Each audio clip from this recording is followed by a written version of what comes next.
All right, everybody, I'm here with Josh Hayden, Abu Dhabi vet, 5 grappling champion, and ultimate grappling champion. How you doing, Josh? Good, how are you? Excellent, excellent. So we have some questions for Josh. These are from basically what all these people out there who watch him compete and watch him, out on the internet doing big things, they want to know. So basically, first off, where are you from? Originally from Owensboro, Kentucky.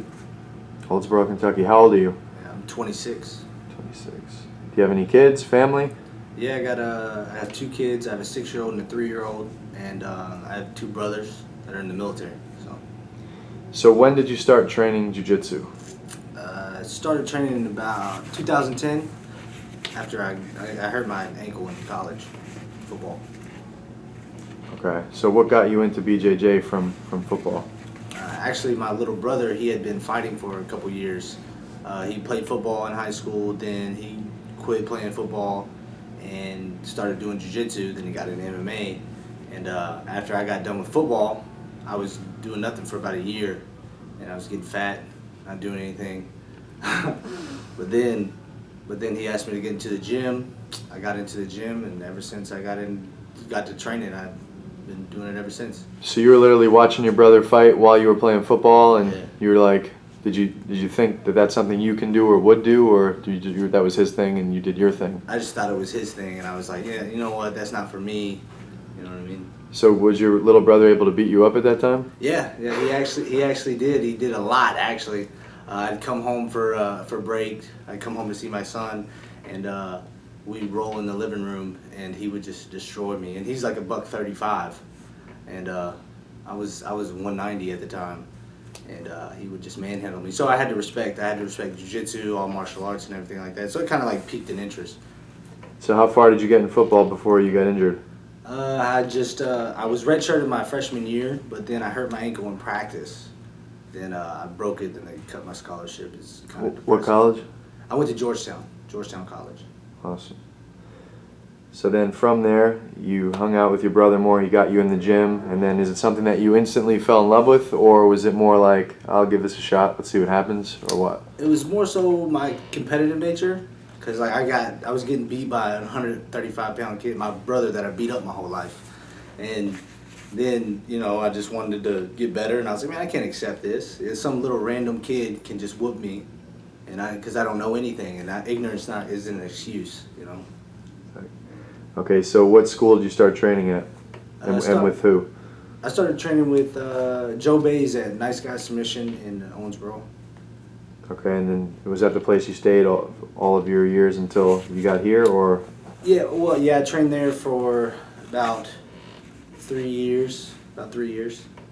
Okay, so here's the big question. You were a purple belt training for 3 years, and you destroyed your way through Abu Dhabi trials in 2013. How did you do that with only 3 years of training? Like, that's unheard of. I've never heard that before. I've never seen that before. And I particularly was at that trials. I lost my first match, and I was watching this purple belt just dominate people. And, I just definitely didn't think you were going to win that just because you had a purple belt shirt on, and I was a black belt, and there were all black belts around us. So just tell me exactly what you think it is that allowed you to have so much success only with 3 years of training. Honestly, in my opinion, I think that it was the group of guys that I was around. I was with Joe Bays, my little brother. My little brother was a blue belt for a while, and he was competing at black belt invite-only tournaments. He was filling in for the team and everything like that. He was handling his own against black belts. And Joe Bays, he's a world-class competitor. He's who started me with the Leglocks, and he competed in ADCC in 2011, and he lost to Adolfo Vieira. So I had a small group of people, but everybody was competitors in there. We just had 10 guys that was down to grind it out on the mat together and just get better. I think that plays a big part in my success. So how often did you train in those 3 years? Because I think the first question people are wondering is, maybe he got his purple belt in 3 years and was beating black belts in 3 years because maybe he trained 10 hours a day, or maybe he trained as much in 3 years as most people train in 5 or 6, 7 years.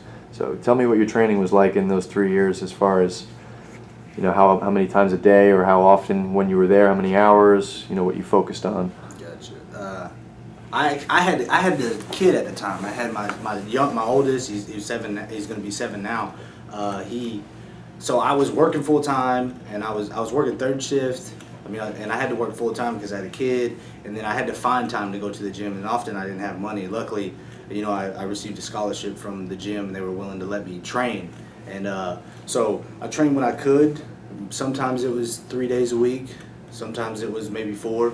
But anytime I wanted to train or needed to train, I was able to contact my instructor, and we trained. But for the most part, I didn't train every day, but I utilized every time that we trained. It was 2 hours of rolling. You know, we rolled. Rolled with adversity. I got smashed for a year straight before I even submitted any of my training partners, and you know, just being resilient from that, recovering from that, and just keeping an open mind and not letting my ego be my worst enemy. Awesome.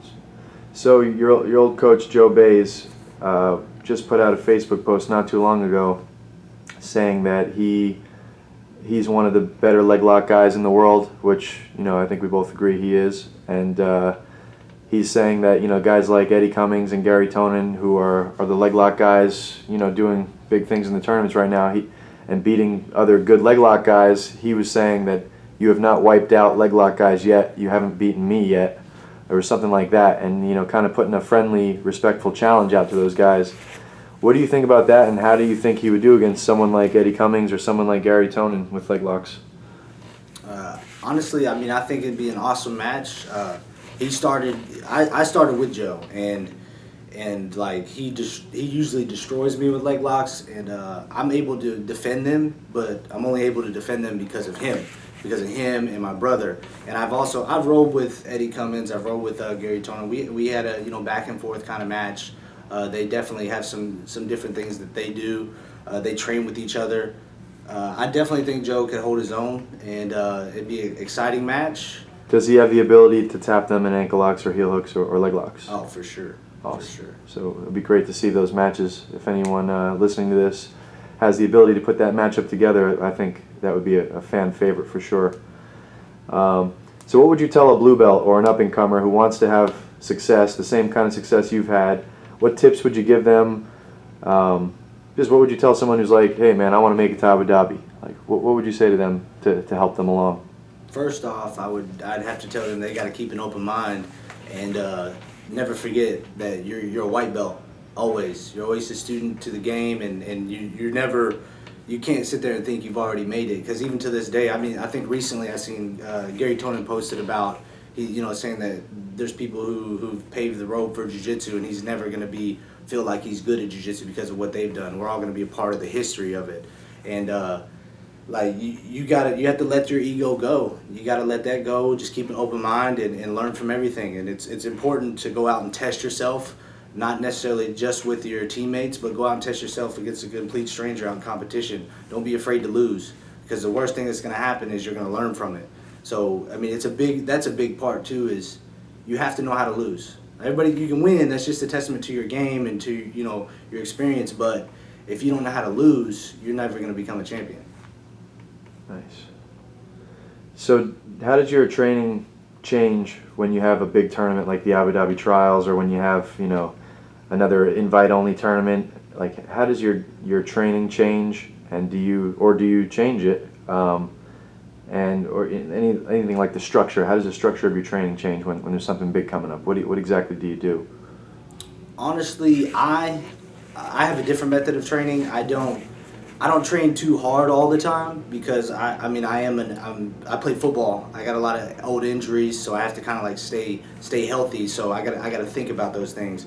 So I do a lot of bad positioning whenever it comes to that. I do, and that way I can recover. That way, if I do end up in bad position, I can get back. I can work on those things. And also about twice a week, just like we do here at Gracie Tampa, we get together with all the competition guys, and we basically do a competition simulation. So we get more familiar with that atmosphere, so you're not foreign to it. But I don't train too hard every day. during competition. I'm more a big advocate on the mental aspect of it all, because like if I'm thinking about it, I'm carving that groove, and then whenever I do it, it's going to be a lot smoother. Who are some of the people in BJJ right now that you like watching, who you think have the game down, or that you just look up to in BJJ right now that are competing? I was a big fan of, and I'm still a big fan of Cyborg. He's down in Miami, and I even became a more big fan of him after I met him in China in ADCC 2013. Not like because I'm an advocate about how they are as a person, and it just was kind of cool to see that he had some similarities with me, and that he's no different, that he feels the same way about jiu-jitsu. He's passionate about it, and he's about inspiring others through his actions. So definitely Cyborg. Awesome. Now your game, let's get more into your style. We mentioned before that you destroyed your way through Abu Dhabi trials in 13 for the Abu Dhabi in China. From what I saw, because I was there, you just beat everybody with leg locks. I mean, a couple matches went a little longer, but it was pretty effortless from what I saw. And tell me about your game. Like, why do you go more towards leg locks, or is that just something that happens and you're not really just looking for it? Like, tell me about your game, like how you're finishing people. My game, I go for leg locks because I know a lot of people they're foreign to it. If you don't train it, you don't know anything about it. You're not even gonna know how to respond to it. So it's something that just pops up, and a lot of people are worried about passing the guard as opposed to just attacking the leg. Because if I attack the leg and they're defending that, and just say if they defend it, I can pass the guard pretty easy. So it works in my favor. But a lot of people, majority of people, don't know how to defend a leg lock. They don't even know what's going on. So why would I have a 6-minute match when I can end it in 30 seconds? Because in the finals, I'm not going to be exhausted, but I mean, in my opinion, it's working smarter, not harder. Okay. So someone like the guy you beat in the finals was Kyle Griffin. He's a black belt under Drysdale. I personally competed against him in the same tournament, and he beat me on points. He was just a grinder. He was tough, great wrestling, and it looks like he maybe went for a leg lock on you, and then you reversed it. Tell me about that match, and tell me what you were thinking before. If you beat this guy, you're going to Abu Dhabi as a purple belt. Like this, for me, that's just insane to think about. Not many purple belts have won the trials and made it there, especially with 3 years of training. So tell me what your mindset was like going into the finals. You already beat 3 guys. Now you're going against a guy who had already been to Abu Dhabi. He beat Homila Barhal in Abu Dhabi. This guy was a beast, and he made it to the finals as well. Just tell me your thoughts on what you were thinking before, and how you went into that match. Before the tournament, I didn't even look into anybody. I was just going to test myself and see what I could do. I knew it was the ADCC trials, and that if you won, you can go to the Olympics of grappling, and I just took it match by match. And actually, honestly, whenever I got into the finals before that match, I asked Joe Bays. Joe Bays came up to me and was like, this is the finals, man. Let's do it. And I was like, what? I was like, I'm in the finals? So if I win, I'm going to the big show. And I was like, oh, man. I was real nervous about it. But whenever I got out there and I was going against Kyle Griffin, I didn't know who he was. I didn't know his background. I really try not to worry about that, because I'm not, in my head, the way I work is I'm not worried about what they're going to do. They need to be worried about what I'm going to do. So, because I'm a competitor. We're all competitors. If I let you in my head, you're going to beat me before the match. And I'm just not going to let that happen. So, but whenever he dropped back from my leg, I was kind of excited because his leg attacks weren't very strong. And I could tell that he didn't really know what to do. Because I'm defending Joe Bays' leg locks, at the gym and getting tapped. And I feel him, and I was like, oh, cool, sweet. He went for my leg, and that means he exposed the leg to me. So then I started attacking his leg, and then, I attacked it, got the tap, and that was a surreal moment for me. Even still to this day, I really can't believe that I won it. And just grinding it out now with Gracie Tampa. Awesome. So your leg lock system, obviously I'm helping you out with your DVD that's coming out. So why don't you tell us a little bit about that and your leg lock system that you put on DVD for the world to see, and what it's called, and just tell us a little bit about it. Why is it so good? Why is it so effective? Gotcha. The DVD is the 80/20 leg surfing system, and it's honestly, like, developing it. I didn't really start realizing what I was doing systematically until I got injured. Then I started teaching, and I was able to analyze my game and kind of figure out exactly what I did. So it's pretty cool. As an instructor, you grow too, not just as a student. You can still grow no matter what in jiu-jitsu, whether you're teaching or you're a student to the game. But I think personally it's effective because as I was developing it, training with Joe Bays and them, my offense didn't start until I was able to defend them. So with the system, you're put into a position to where they really don't have a lot of leg lock attacks, and the majority of people don't know leg locks anyways.